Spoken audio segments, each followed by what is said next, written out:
Scott Albertson. I'm your host. Welcome to Carousel. Today's guest is a young lady that we were brought together on the path of life in 1992 by a great horned owl. No kidding. I'll give a little bit of a story later on. The best way to introduce this young lady is we're going to show a little bit of a clip. But first of all, hi Ann. This is Ann Taylor. Great to see you. And thank you so much for being here with us. Ann is the executive director of New Pond Farm Education Center. Yes. Got it. Got the whole name in. And New Pond Farm Education Center is in Redding, Connecticut. And Ann has been the executive director now for 1996 after? Since 1987. Since 1987 you've been Yes. executive director. Okay. Ann and I have plotted a little bit of a conspiracy here to give you a little excursion up to Redding, Connecticut. So here is our little excursion for you viewers at home. Please enjoy it.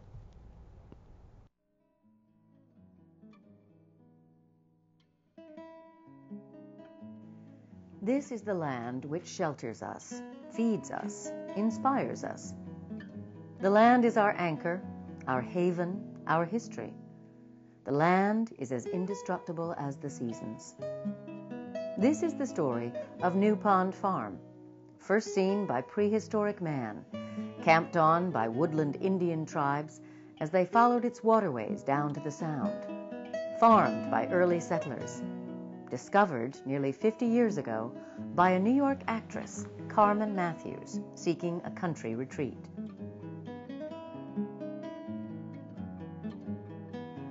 You can't talk about New Pond Farm without first talking about its founder, Carmen Matthews. It was her vision, and yes, her money, that made what we cherish today possible. She had convictions, connections, and capital. She also had a habit of getting her way. She was one of those strong-willed women who flourish in Redding's rocky soil. Carmen loved to tell how she and the sales agent reversed roles. "It's not for you," the agent warned, mindful of the restoration work awaiting the absentee owner, who at this point was spending half the year in Hollywood. "I'll take it," said Carmen, who, like the Blandings, could see the place had potential. The house needed work, but the land was incomparable. She would make a pond, a new pond, out of what she would call chaotic bottomland. The old place had history. The house dates to pre-revolutionary days. Young Joel Barlow, nephew of the poet and patriot Joel Barlow, lived there. During the American Revolution, this little corner of Redding saw plenty of action with Putnam's army camped around the corner on Umpqua Hill. Carmen knew how lucky she was to find a real farm close enough to New York so she could commute to Broadway. Theater pals came out for the weekend, expecting tennis and a swim, only to realize how much they loved taking care of the property if Carmen was beside them.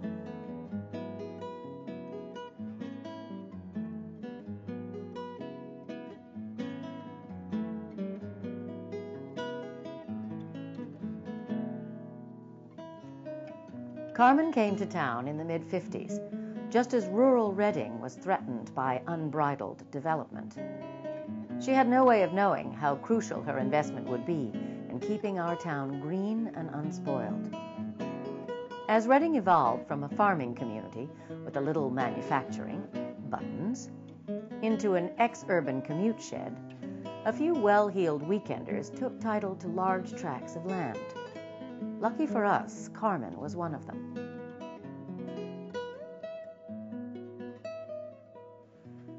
For her, the place on Marchand was meant to be saved, not exploited.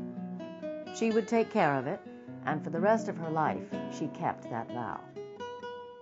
Carmen wasn't the only celebrity in a town known for its A-list. Mark Twain, Charles Ives, Edward Steichen, among others, found peace and quiet there. Her farm was just around the corner from Steichen's much-photographed Topstone, and the Ives homestead sat on top of Umpqua Hill. From that vantage point, you look down Umpqua to Carmen's 102 acres. It is still a spectacular view from the road. Look at the spread. Big white house, lawns stretching out to a view of the Berkshire Hills beyond, a rose arbor, sunken gardens. Look again, a summer camp for inner-city kids. 20 years ago, she dreamed of sharing her private Eden, and the summer camp was born. Carmen was the star, but she had a great cast of supporting players. She could never have made her dreams come true without help from a trio of friends: Sally Tripp, Alvin Rummel, and New Pond director Ann Taylor. This is perfect footage to give you some history of New Pond Farm, as well as introduce you to Ann. So it's going to save a lot of questions about the history. I didn't want to dwell a lot on that. I wanted to talk about Ann a little bit and then talk about the current situation with the farm and some of the upcoming events that you're going to have coming up, and also some of the future ideas that you have on the farm. Now, Carmen, God bless her heart, really did her job while she was here. Not only was she a successful actress and in Broadway and film, but also she purchased the farm. And that set it up to what you're doing now. Which was quite remarkable when you think about it. Absolutely. You know, think of the mid-50s, and she was just in her early 40s, a single woman, an only child, and she just took one look at that vista and fell in love, and she knew. She purchased it. And being an actress and being such a giving spirit, she was open. More than probably most people, because actors and actresses typically are more open people because of their emotionality and because of what they do on screen. And so she really knew. I think she really knew back in the 50s when she purchased it. Well, I think she really knew she wanted to do something wonderful for children initially. And so in the mid-70s, you know, she really got her core group of friends together and said, I've got this idea, what do you think?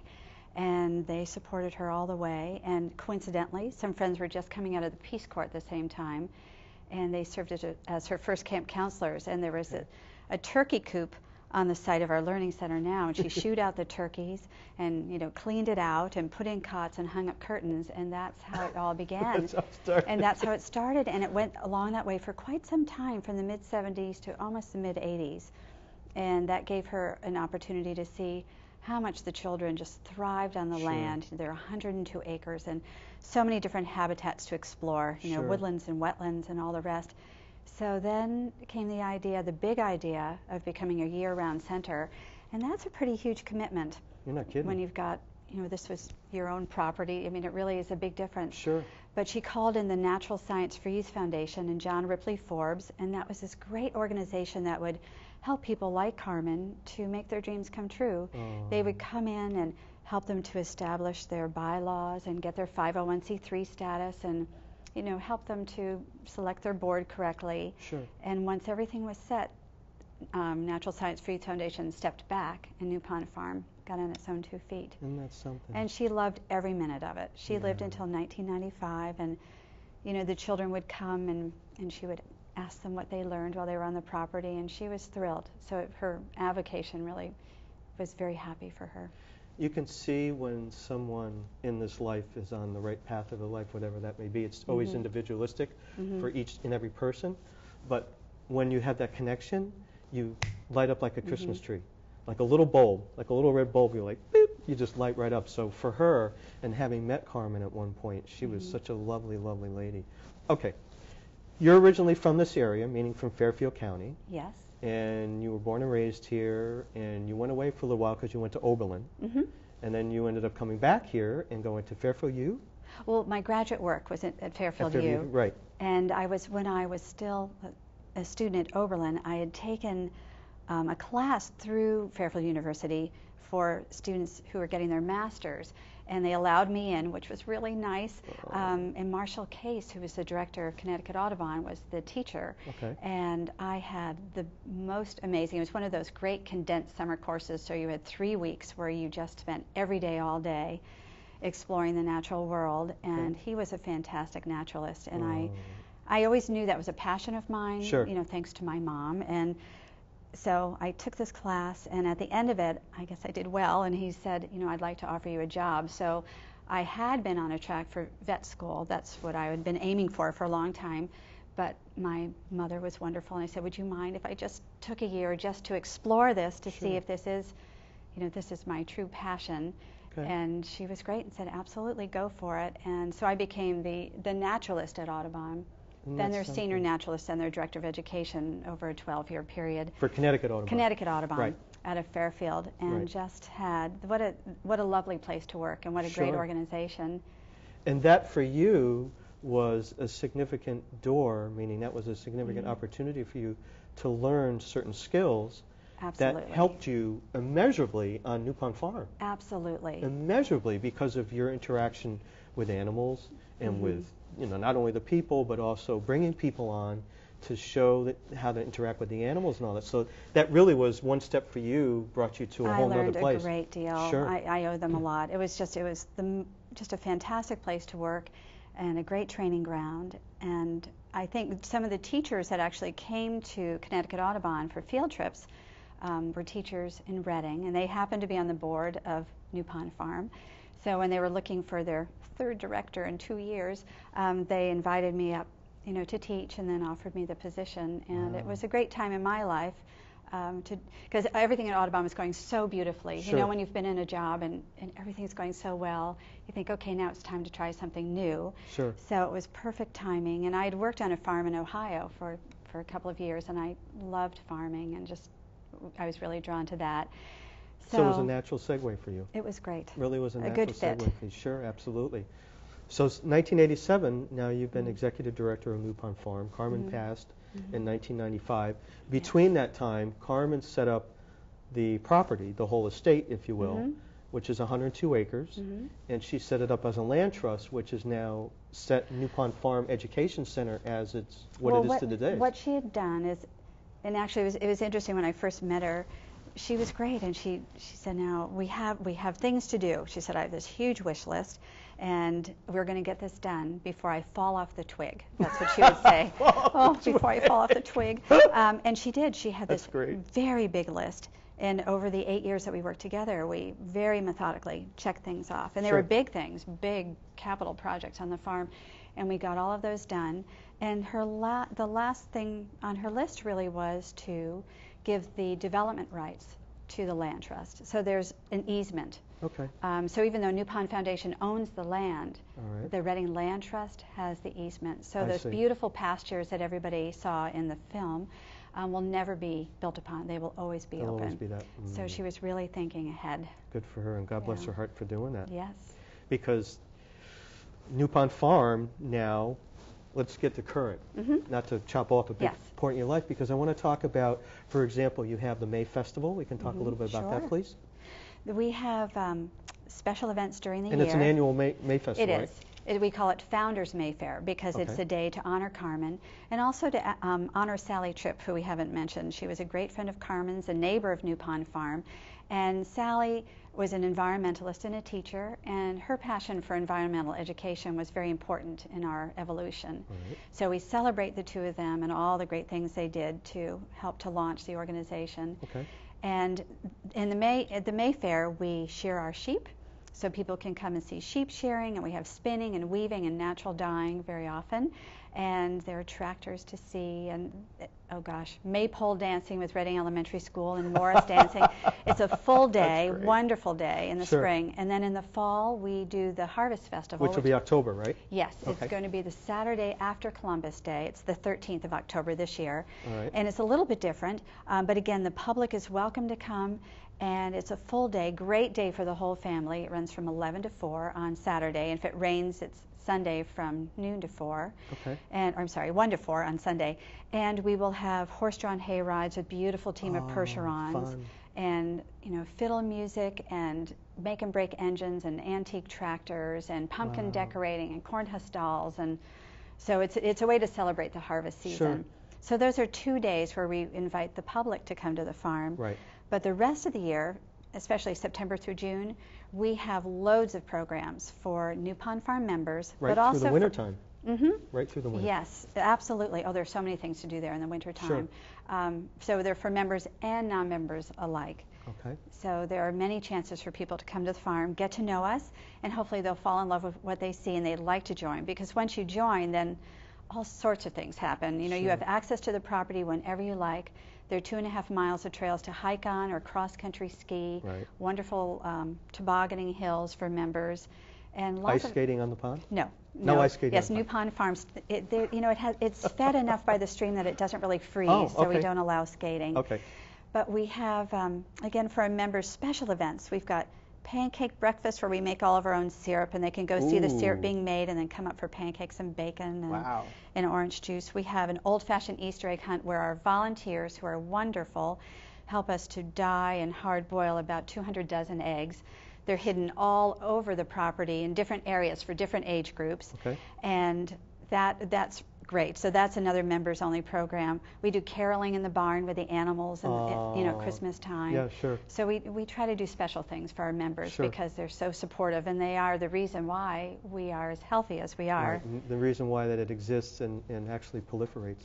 Right. Because you have that support. As a 501c3, even though Carmen was incredibly generous and gave us this land and this great gift, we have to work very hard to raise money each year. Sure.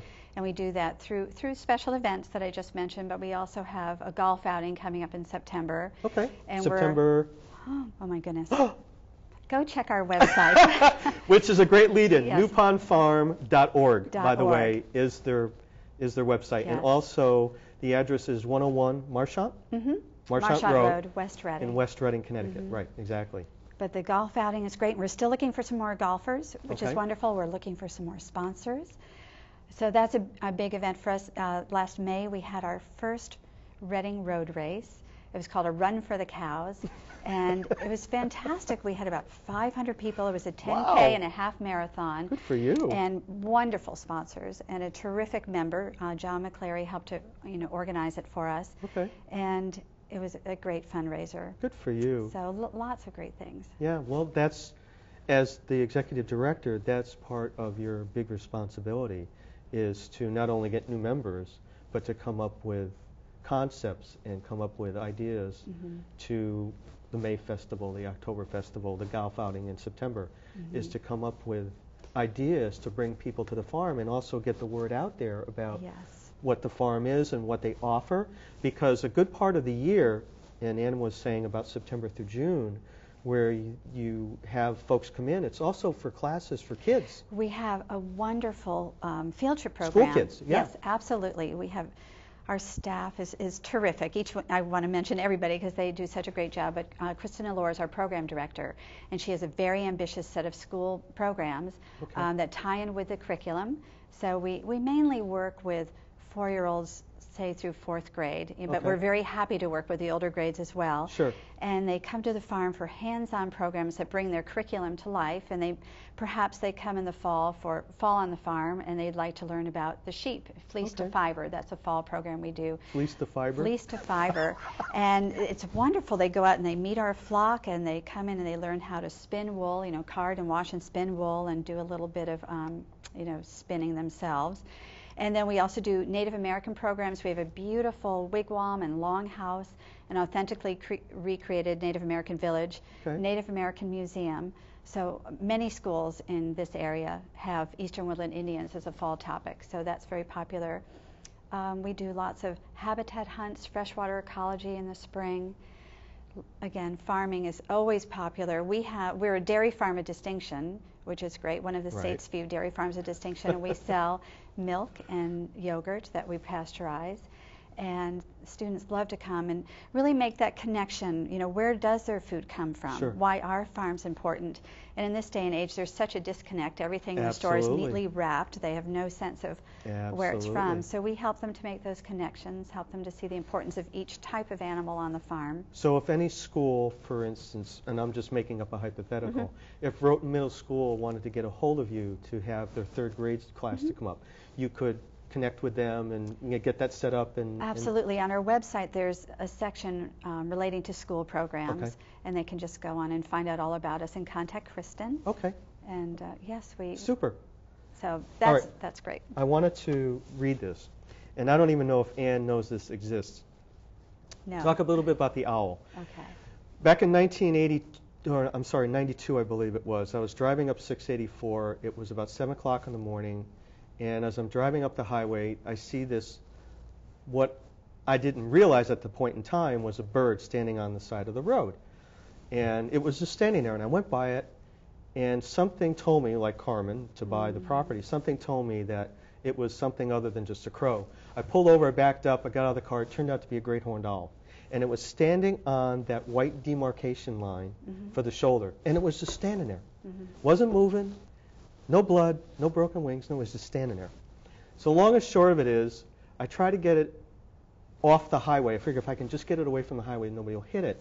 Well, of course, what does it do? It flies onto 684. So now I go out in the middle lane of 684. I'm trying to get rid of traffic, and somebody was nice enough to stop. We get the owl off the road. I go into my car. I get a blanket. I throw it over the owl. I put it in my car.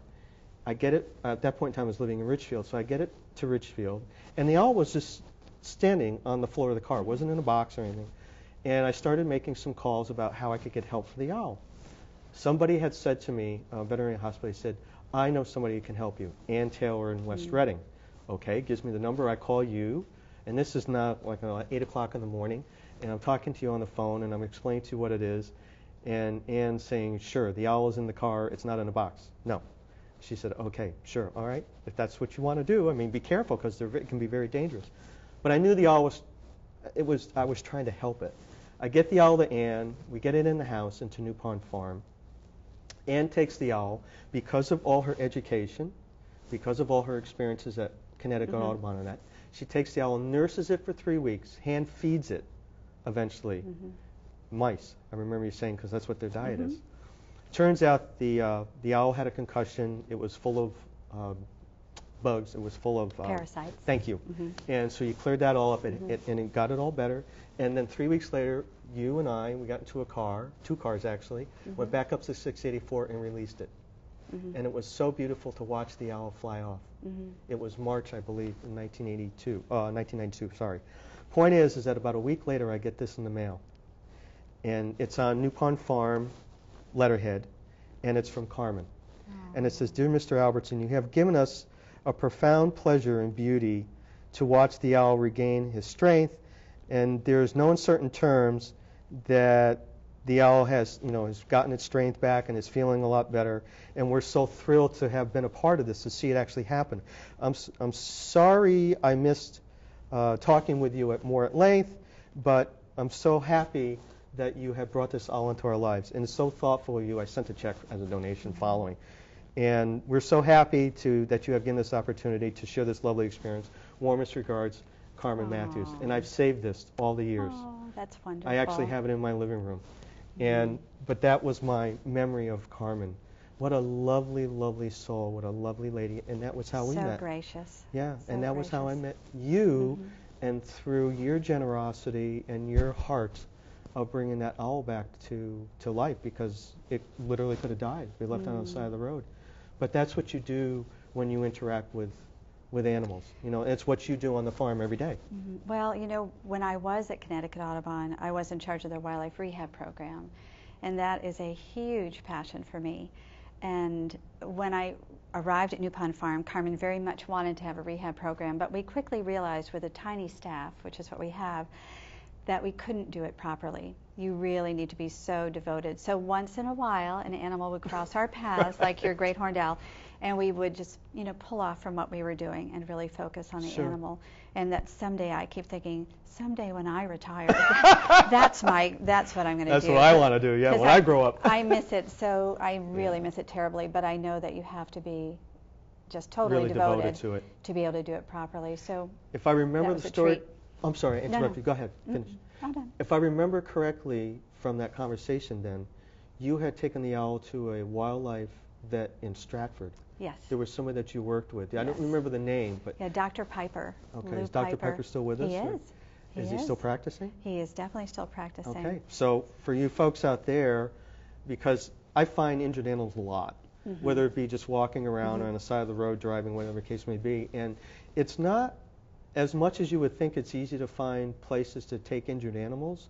It's really not. It's very hard these days. It is. Back in the 70s and 80s, Connecticut Audubon was a big part of that, and they do many other things now. So that isn't, they have a lot of permanent residents, beautiful birds that you can go and see, right. but they don't have the rehab arm, and Earth Place no longer does it. But fortunately for all of us, Dara McDonough in Weston with Wildlife in Crisis does an amazing job. And also South Wilton, because I've taken critters there, the Red on Route 7 in Wilton, and also Darlene Wimbrow, if you don't know Darlene. Yes, sure. Yeah, I've worked with Darlene now probably before I met you. I've found critters on the road and I've called her. It's like, hey, Darlene, I found this. Can you help me? If people call DEEP, they have a whole list of rehabilitators. So if you find an injured animal, that's the best thing. Call them and find out who's in your area, because some animals require people who work with vector species like raccoons and skunks and fox, and other people choose to work with squirrels and opossums, and so that is great to call DEP. But just to know that that support is out there, and I wanted to get that in before we closed off this interview. At some point in time, I'm going to have a wildlife rehabber on. I mean, that would be great. We can have you back. It would be great to have But to get that information out there, because a lot of people don't know, and they don't know to go on the Environmental Protection website just to get that information. And there's so many times where it's best to leave a wild animal where it is. Not so much the owl that was hit by a car and stunned, but there are times, people at this time of year find deer, for example, find a lot of fawns, and they think they're doing the best thing in rescuing the fawns, when really they're kidnapping the fawns, because the mother is in the distance with a careful eye, and she will come and feed the fawn after dark. But people, really try to do the right thing. I know. So it would be great for you to have a rehabilitator on. We'll do that. Right. So thank you, Ann, for being here with us. You're welcome. And good Thanks luck with New Pond Farm. And hopefully we'll have you back again. I would like to do that, That would be great. Well, I hope people come and visit us. We would love it. Fall Festival, October 13th. October 13th. And don't forget the golf. Okay, and the golf outing. Yes, please visit our website. Get all of those dates. We'd love to see you. I'm sorry, newpondfarm.org. I want to get that in one more time.